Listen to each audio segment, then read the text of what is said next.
Has this ever happened to you? You're watching a show in English. You understand every joke, every word. You're laughing. And you think, wow, my English is really good. And then, the next day, a real person talks to you in English. And your brain just goes completely empty. Yeah, like all that English just disappeared somewhere. Where does it go? That's exactly what we're talking about today.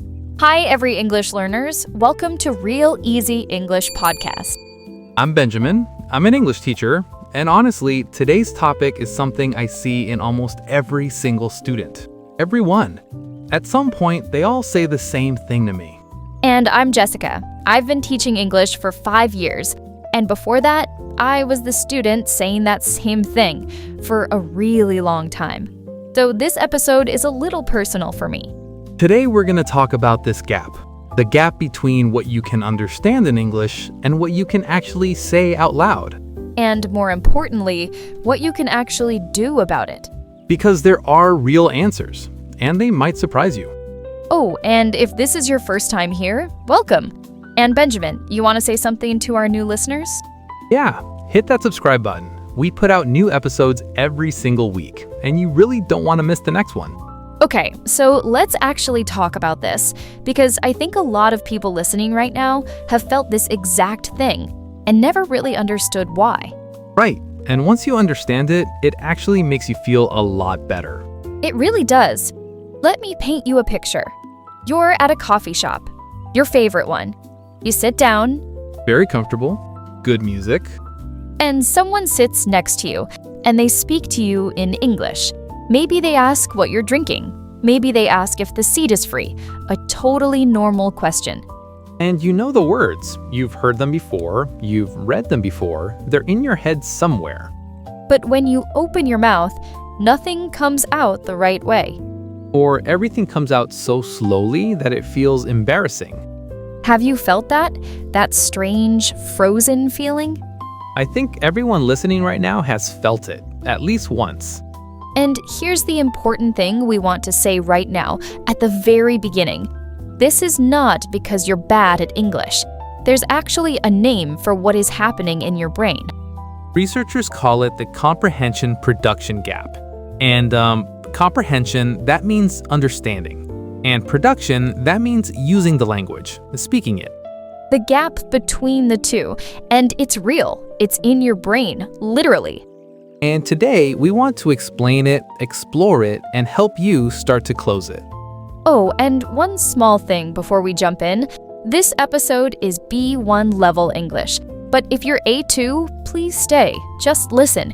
You don't need to understand every word. Honestly, just letting the English go into your ears, that's already helpful. Don't worry about catching everything. And here's our first comment question, a warm-up just to get you thinking. Think about this.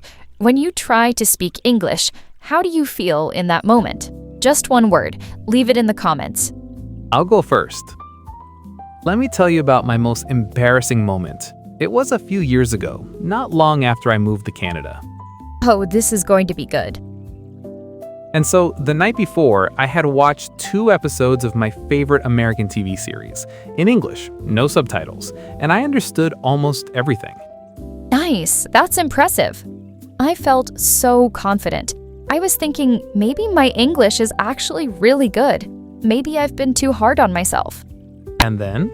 And then the next morning, my neighbor, a very sweet Canadian woman, she came to my door and she asked me something simple about a delivery package. Package. Easy question. I tried to answer, and what came out was, is coming tomorrow? The box, yes? The box, yes? That was my answer after 2 episodes of English TV. Okay, but here's what I love about this story, because every English learner listening right now knows exactly how that feels. That horrible slow motion moment where your brain is searching and finding nothing useful. And the worst part, you know the words. They're in there. You just can't get to them fast enough. Exactly. And that night, I sat there thinking, what is wrong with me? But it turns out Nothing was wrong with her, and nothing is wrong with you either. The reason is actually fascinating and a little strange. Yeah, and when I finally understood the reason, I felt something I didn't expect. Not just relief, something a little heavier than that. Can I be honest about something? As a teacher, I used to watch my students do this. Freeze up, go quiet, and then look down at the desk. Yeah, that look. And some of them would say sorry, like they were apologizing for not being good enough. That really hits me, because I said sorry too. In my head all the time. I'm so sorry, I know this should be easier for me by now. And the thoughts that follow, they're heavy ones. Like, maybe I'm just not a language person. Maybe my brain doesn't work that way. Or, I've been studying for years. Why am I still like this? Have you ever had those thoughts about your own English? I think most people listening right now have. And I want to say this clearly. Those thoughts are lying to you. There's a real explanation for what's happening. And it's not about your intelligence, and it's not about how hard you've worked. It's about how the brain stores language. And once you understand that, something shifts. Story segment 3, reflective/thoughtful. All right, here's what science actually tells us. Your brain has different systems for understanding language and for producing language. Wait, different systems? Like different parts of the brain? Exactly. The part that handles understanding is called Wernicke's area. So, Wernicke's area. And the part that handles speaking is called Broca's area. 2 different places. And they don't automatically share information? Not automatically, no. Think of it this way. Passive knowledge, that's all the English your brain has collected from listening, reading, watching. It's like a big library. A huge library, full of words and grammar and phrases. And active knowledge, that's the English you can access quickly under pressure in real time. And that library is usually much, much smaller. And that's why I can understand a whole TV episode, but I can't tell my neighbor when my package is arriving. Exactly, because those are 2 completely different skills. Researchers call it the passive versus active knowledge gap. Passive, you understand it. Active, you can use it on the spot, in the moment, without time to think. And most English learners, especially adult learners, spend most of their time on passive activities. Watching, listening, reading. Which are all great. Don't stop doing those. No, please don't stop. But they only build the passive library, and speaking doesn't automatically come from that. And there's also the fear thing, right? Oh, absolutely. And this is the part that I think doesn't get talked about enough. When you listen to a podcast, there's no pressure. You can pause, you can replay, you can think. But when a real person is standing there waiting for your answer, your heart rate goes up, your brain gets nervous, and under stress, language retrieval, finding the right word, gets much harder. That's why we freeze. Our brain is basically saying, danger, people are watching, don't make a mistake. Which is exactly the opposite of helpful. Yeah, but knowing all this, it doesn't fix things overnight. It just helps you understand. There's nothing wrong with you. Your brain is doing exactly what brains do. And once you understand that, you can actually start doing something about it. Which brings us to the part I was most excited to share. Because the things that actually help, a lot of people have never tried them. Okay, let's talk about what actually works. The first thing, and this one sounds a little weird at first, talk to yourself. Talk to yourself? In English, out loud. When you're making coffee in the morning, just describe what you're doing. Okay, now I'm adding the water, and now I'm waiting. Oh, that's actually kind of brilliant. Because your mouth needs practice, like physical practice. Your brain needs to build the connection between having a thought and saying it in English. And talking to yourself, there's no pressure. No one is watching, no one is judging. Exactly, and research backs this up. Output activities, production activities are the key to closing that gap. Okay, the second thing, and this one is mine. Have you heard of the shadowing technique? Tell us.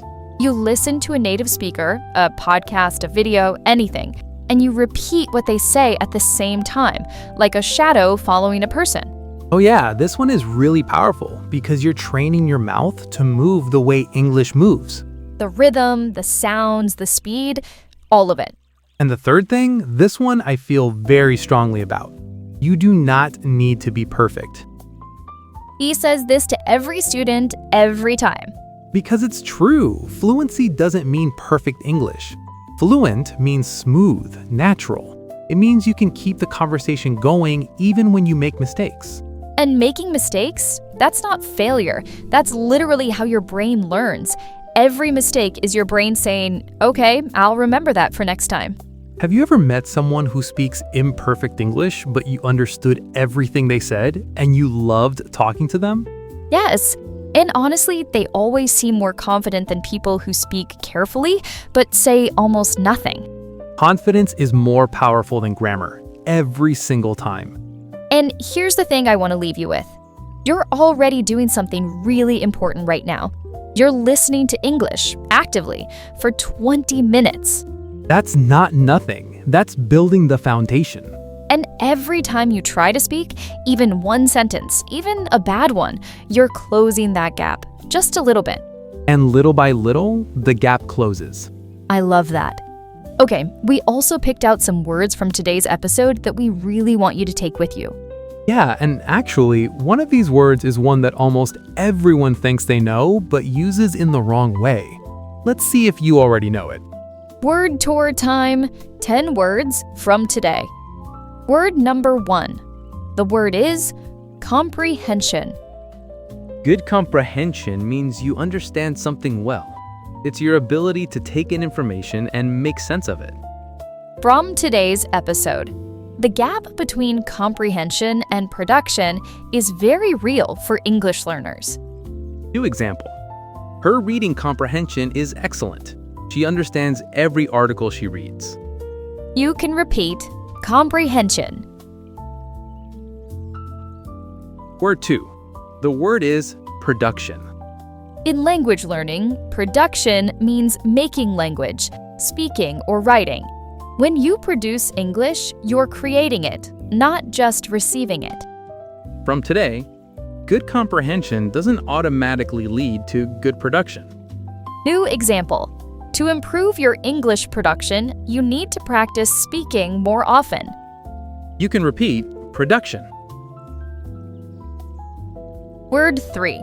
The phrase is passive knowledge. Passive knowledge is language you understand but can't quickly use. It's in your memory, but it's sleeping. It needs to be woken up. From today, most learners have much more passive knowledge than active knowledge. New example. That grammar point is still passive knowledge for me. I understand it, but I forget it when I'm talking. You can repeat passive knowledge. Okay, word 4. And this is the word I mentioned, the one people use wrong. The word is fluent. Many people think fluent means perfect, but it doesn't. Fluent means smooth and natural. You can communicate without long stops or big problems. From today, the goal isn't perfect English. The goal is fluent English. New example. My colleague isn't fluent yet, but she communicates clearly and confidently. You can repeat fluent. Word 5. The phrase is to freeze. To freeze. To freeze. It means to suddenly stop and be unable to move or speak, like a computer that stops working. When you freeze, you can't respond.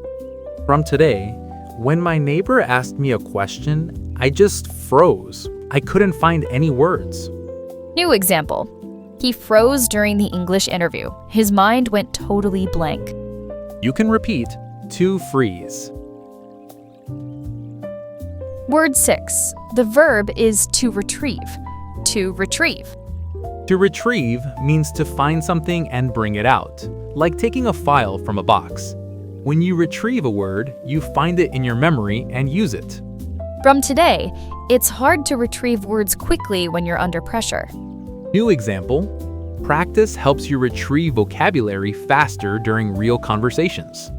You can repeat to retrieve. Word 7. The word is vulnerable. Vulnerable. Vulnerable, like open and easy to hurt. When you speak a new language in public, you feel vulnerable, exposed, like people can see every mistake you make. From today, many learners feel vulnerable when they try to speak English. New example: it's okay to feel vulnerable when you try new things. It means you're being brave. You can repeat vulnerable. Word 8. The technique is the shadowing technique. The shadowing technique. The shadowing technique. You listen to a native speaker and repeat what they say at almost the same time, like a shadow that follows a person wherever they go. From today, try the shadowing technique. It trains your mouth and your brain together. Every morning, she practices the shadowing technique with her favorite English podcast. You can repeat the shadowing technique. Word 9. The phrase is on the spot. On the spot. On the spot means right now, in this moment, without any time to prepare. If you're asked to speak on the spot, you need to answer immediately. From today, the hardest part of real conversation is using vocabulary on the spot. Can you answer this question on the spot? Go. What did you eat for breakfast? You can repeat on the spot. And our last word. The phrase is to close the gap. To close the gap means to make a distance smaller. In English learning, you close the gap between what you understand and what you can actually say. From today, the only real way to close the gap is to practice speaking, even when it feels uncomfortable. New example: every time you try to speak English, you're closing the gap a little more. Every single time. You can repeat to close the gap. That one really is the whole episode in 4 words, isn't it? Yeah, I think so. Okay, we're getting close to the end. Jessica, you wanted to say something before we go? Yeah, and I mean this not as a podcast host, just as someone who has been where you are. Go ahead. If you understand English but sometimes can't speak it, please don't be too hard on yourself. Your brain is not broken. Your English is not bad. You've built a huge passive library, and now it just needs more output practice to open up. And the small things really do add up. Talking to yourself in English, trying the shadowing technique, attempting one sentence in a real conversation this week. Not a perfect sentence, just a real one. That's enough. And if you've been listening to us for a while, you know we always say this. Progress isn't always loud, and sometimes it's really quiet, but it's happening. Here's our comment question for today. Think about this. What is one English word you know and understand, but sometimes forget when you're actually speaking? Just one word. Leave it in the comments. We're genuinely curious, and we'll be reading every single one. Now, if you haven't subscribed yet, this might be the right moment. We make these episodes every week because we genuinely want to help. And tap that bell icon, that little notification bell, so you get a message every time a new episode comes out. We'll always be here. Come back anytime you want to practice your English. This is your place. Next time, we're going to talk about something that a lot of you have written to us about. It's a very honest, very relatable situation, and I think you're really going to feel it when you hear it. Yeah, don't miss that one. Thank you for listening today. Seriously, the fact that you're here, practicing your English, learning something new, that matters. Keep going. We believe in you. This is Real Easy English. And we'll see you next time.